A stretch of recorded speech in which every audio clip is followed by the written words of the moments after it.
What's going on, guys? Too Long Didn't Read Filmmaker here, and we are in a different setup because the last time I was in this setup, we were talking about the announcement of the Panasonic S1H, and pretty much in the next coming weeks, we're going to see some really interesting announcements from Canon as well as Sony, so I figured let's just keep this same setup. So basically, this video is more for videographers or filmmakers. So narrative film, content creation for YouTube, narrative, wedding, what have you. If you're a photographer, I'm sorry. This is more for filmmaking. And I also kind of want to talk about, these are all speculations, of course, but basically based on what's going on, I kind of feel like Panasonic is in trouble, and there's a good chance that I might actually move away from Panasonic for the next 5, possibly 6, even longer years. So this video is going to kind of talk about that. So I'm going to be looking down on my laptop every so often to look at my notes, so I really apologize for that. But let's go right through what Canon is saying they're going to offer, as well as Sony. So right now, I'm only going to be talking about the Canon R6 and not the R5, because the R5 is the more expensive one, probably going to be well over $5,000. So it's in a completely different budget tier of what I need it for. So we're really going to be talking about the cheaper R6. Now that is rumored to be around $2,500, which is basically where it should be in terms of price point. Definitely under $3,000, but hopefully closer to $2,000 is better for all of us. It's going to be a full frame, 20 megapixel, which actually sounds about right because the Sony A7 III that I have is a 24 megapixel, I believe. And I do think that the R6 is actually trying to go after the A7 III and not the Panasonic S1H. It's just going to go for that entry or mid-level full frame. They do say about a dual SD card slot, which is great because I don't really want to have a CFast and then an SD. I'd rather have them be similar. IBIS is going to show up, which is very interesting, and I look forward to seeing how well it can compare against the Panasonic IBIS. 4K 60 is going to be there, 10-bit, and I really only need 24 and 30p, but I don't know, 60p is not a bad thing, especially if they do it without a crop. C-Log is going to be in there, and traditionally speaking, Canon hasn't really done the C-Log having to be a paid upgrade. It was just included in the R, so that's something that is good to know. And Canon has had really awesome autofocus since its introduction of the dual pixel of the 70D. Flip screen is most likely going to be in there just because the R and the RP have had it, so I don't really assume that the R5 and R6 wouldn't. Now, in terms of its HDMI port, probably going to be a mini HDMI. It's not a bad thing. The mini HDMI is actually pretty good. I would love to be a full HDMI, but I'm just glad that it's most likely not going to be a micro HDMI. And that is it for Canon as far as what we know about the R6. Now let's move over to the Sony A7S III, and I think that the Sony A7S III is actually trying to go after the Panasonic S1H, and it's not trying to go after the R5. I would be very surprised if it's actually also going to go after the R5, but I think it's actually more for the Panasonic S1H. So we actually really don't know a whole lot about the A7S III, but based on what we do know, as well as what Sony has released in the past with the A7 III and the A9 and the ZV-1, we can make some good educated guesses. So the rumor has come up that it's going to be passively cooled. And to me, that tells me the body needs to be bigger then, which is actually a good thing because I actually prefer the chunkier size of the GH5 over my A7 III. The A7 III still feels too small to me. They did say an SD UHS 2 card slot's going to be there. I'm guessing it's going to be a dual card slot. Now, the megapixel count of this specific sensor is what I don't know in terms of what they're going to do with it. I'm really going to guess it's going to be an oversampled sensor, but traditionally the S line is not the one that has a ton of megapixels. So I don't think they're going to stick with the 12 megapixel. I think they're going to bump it up a bit. I don't know where they're going to go. 16, 18, 20, maybe 24. I don't know. But I think it's actually going to be between, I say 14 and 20 megapixels. That's my best guess. IBIS is going to be in there just because they've had it in the S2, and most likely it's going to use the new Z battery, the Z100, and I'm saying Z now because of Gerald Undone, and I don't know. I just like saying that instead of Z battery. So that's definitely going to be great, having a better battery life. And of course, the autofocus is going to be pretty much what Sony has in terms of the A7 III, probably going to be a little bit better. And also with the ZV-1 and its new algorithms, I think that's going to also play very, very well in the A7 III. Now, in terms of Panasonic, the S1, which I think both of these cameras are more or less going after, is Panasonic S1 has IBIS in it. It gives you internal 10-bit 422. It's got a full frame sensor. You can shoot in Super 35, but a vlog, you have to pay for it, and there's no raw options whatsoever. So, I mean, you know, it's what we know. So now I'm going to play devil's advocate here for Canon and Sony and kind of use their history against them. Because if there's one thing that Canon and Sony is kind of rah-rahing this time around, is like, forget what you remember about our history. Because we've changed. We're finally going to do something that's going to just really make you guys super excited, especially Sony. Sony is just like, you should be excited for this. So anyways, let's talk about Canon. What are the chances that Canon is going to deliberately cripple the crap out of the R6 to make you want to spend up to $4,000 more for their R5? They can do a lot. So here we go. 10-bit, even though it's going to be internal, it's probably going to be 420, and they're only going to give you 10-bit 422 externally. I don't know why. I really hope they don't, but they could do that. They could also say, oh, we didn't know that you wanted 24p. If they do that, that's not going to be cool. IBIS, this is something, and I'm being super cynical here, but what are the chances that Canon is going to be like, oh, it is IBIS, but it's not 5-axis, it's only 2-axis, and then we're going to do this really mishmash of electronic stabilization, and then therefore you're going to be hit with a 1.3 or a 1.4 crop, but hey, it's IBIS. That could happen. Now, because the R6 is not going to be the cinema line, I really don't expect waveform, vector scopes, or false color to show up. That would be very interesting. And probably no anamorphic modes. I would be very, very sad if they don't let us shoot in Super 35 mode in the R6, but only let you do it in the R5. That would be something that would just suck. And I could see Canon totally doing this.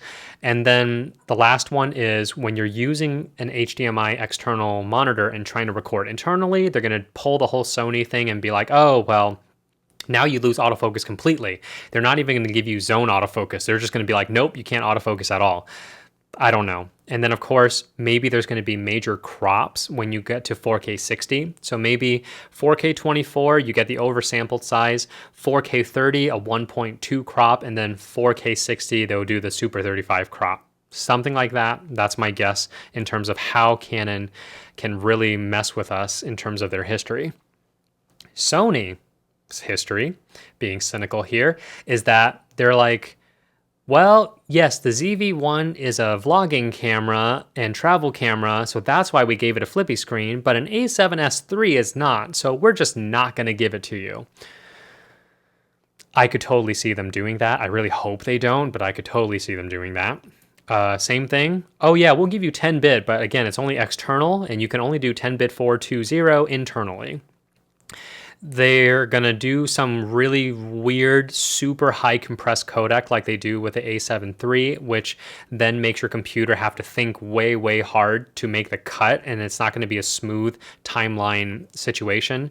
That's one of the things that I've actually had the worst time with. I have an i9 9900K computer, and even that still has problems when I'm just cutting the footage. It really slows down and chugs and doesn't play right away when I hit space, whereas the Panasonic image codec works pretty well even when it's compressed. Probably no anamorphic modes, but I don't know, we'll see.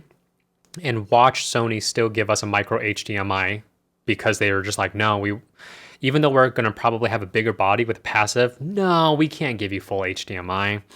And that's probably it for Sony. Now, I'm going to be devil's advocate here about the pricing, because we don't really know where the Sony is going to come in price.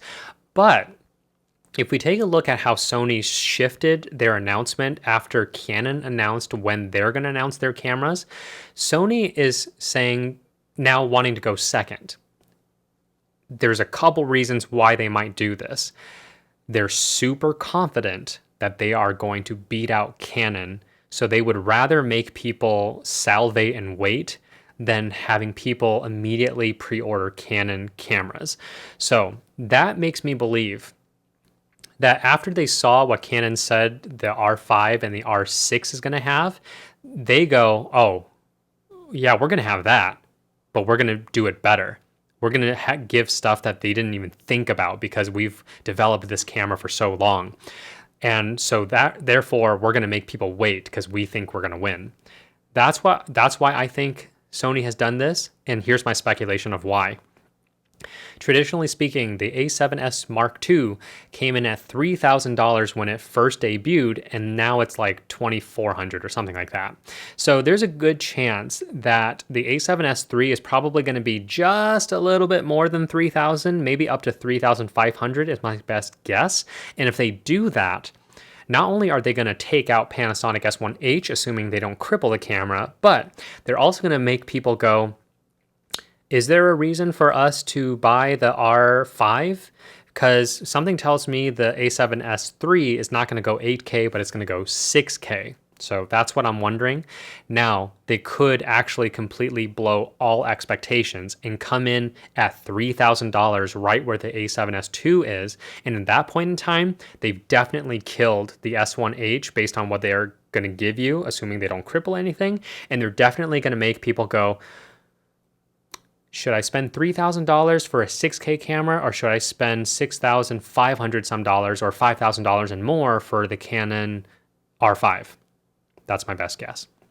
So now that we've talked about these two cameras in terms of what they have said and my cynical viewpoints of it, now let's talk about why I think Panasonic is in trouble based on history and what's happened ever since the S line has come to the market. So the big thing that's Panasonic did not address that they should have, I would say within 2 years ago, they should have addressed this, is the freaking autofocus. Yes, it works better than before, but it's still no dual pixel and it's still no phase detect. It's not smooth enough and it still has to guess every so often. And the reason that it's still a major problem is their G100 that they recently announced that was supposed to be the vlogging camera. Well, it's still using contrast detect, and based on what I'm seeing, it does not do any better than it has before. So that leads me to believe that Panasonic is really not trying at all. And if they did do it in their next camera, it's going to be too late. And I'll talk about that why later. The second thing why I'm really worried for Panasonic is the L mount is not really gaining any traction here. And I think Sigma CEO was also kind of disappointed with the performance in terms of their sales of an L mount lens, because most people are still buying the EF lens with their Sigma MC11 adapter, the L to EF. So not a whole lot of people are just buying native EF or L mount lenses. A lot of third-party manufacturers outside of Sigma and Leica are also not making a whole lot of L mount lenses. And if they are, it's just an afterthought with an adapter. It's not specifically made for it. So that's a problem, because if third-party manufacturers aren't going to jump onto it and most people are adapting it anyways, then, you know, the L mount is just really not going to offer any interesting options like Sony has and of course Canon. So those are the two major things that have me worried for Panasonic right now. But it also makes me worry for their future, because let's say Panasonic does finally give us some sort of really, really good video autofocus and they can finally compete against Canon and Sony. Let's just say they do that.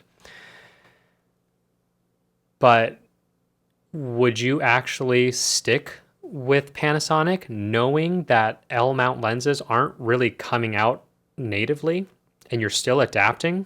And as of last I knew, the Sigma L to EF adapter still didn't really allow autofocus. I don't even know if it allowed it in photography. I think it did, but you couldn't even do the video autofocus at all until they do a firmware update.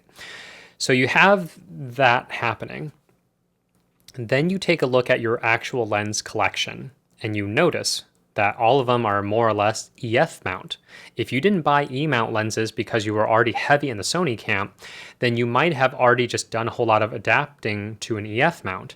And at that case, you're looking at the R lineup of lenses and they have this one magical piece of gear. It's an adapter. It's an R mount to an EF mount. In between fits a variable ND filter, something that I've been waiting for. Kip-On kind of announced it, but again, their adaptation of an EF to a micro four thirds mount isn't all that great. Like, it works, but it's not going to give us autofocus and it's not going to give us anything else. So if you already have a whole bunch of EF lenses, native with electronic or manual, you have this adapter that is not only going to work with your electronic lenses completely because they're Canon EF lenses, but they're also going to have a variable ND filter, and your vintage lenses will have the benefit of doing that. And hopefully you'll be able to shoot in full frame in Super 35 mode, all that good stuff. So now you don't have to deal with wondering if your EF lens is going to magically work with a Panasonic body. But now let's flip side over to Sony real quick. Sony's E-mount is insane. The amount of third-party lenses that are made for that mount is insane. And I know some of you are going to say, well, no, it's E-mount, Fuji, and Micro Four Thirds, and Canon EOS M, and stuff like that. Yes, but don't, wow, I'm really tongue-tied right now. The E-mount is the most versatile mount out there. It works for their A6000 line, it works for their cinema line, it works for their A7 line and A9 line. All of them have the exact same mount. That's something Canon hasn't done and Micro Four Thirds hasn't done, Panasonic, but Sony has. So make no mistake, any of those lenses were specifically made for the E-mount first, and everything else that happened after that is an afterthought of creating another adapter, especially for Micro Four Thirds, because the 35 millimeters, they're like, yep, it's going to work just fine on a full frame and or maybe a Super 35, but people who buy it in the Micro Four Thirds mount is going to have to deal with additional crop, and your 35 suddenly becomes more like a 50. And case in point, the Sure 50 millimeter anamorphic is really awesome on a Sony camera because you get to use that full image circle. And people that are on Micro Four Thirds, you're just going to have to deal with something that's like a 67 millimeter focal equivalent. So it's an afterthought. Sony E-mount is the mount that most third-party people are making lenses for. So now you have all that going on. Basically, for Panasonic, if they release their new cameras within a year or two, they're going to have to do some black magic level sorcery of improvements, not only to the autofocus, but a lot of stuff that these other cameras may or may not give us. So what could Panasonic do to make people say, you should have stayed loyal?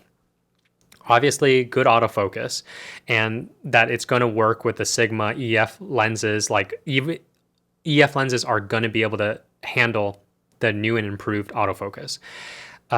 More third-party lenses, whether it's manual or not, but internally from Panasonic, are they going to give us 12-bit 422? Maybe, I don't know. Or 10-bit 444? That would be very interesting. What if Panasonic gave us their own version of B-RAW, if you will? So not true RAW, but debayered RAW. If they did that for their S line and their GH line, that would be crazy. Then the HDMI can export RAW and all that other good stuff.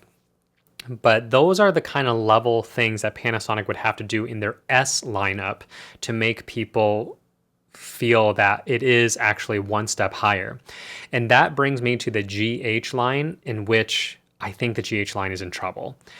Bigger trouble than the S line. Is the Olympus recently sold off their imaging division, so I guess they're no longer really within the Micro Four Thirds camp in development.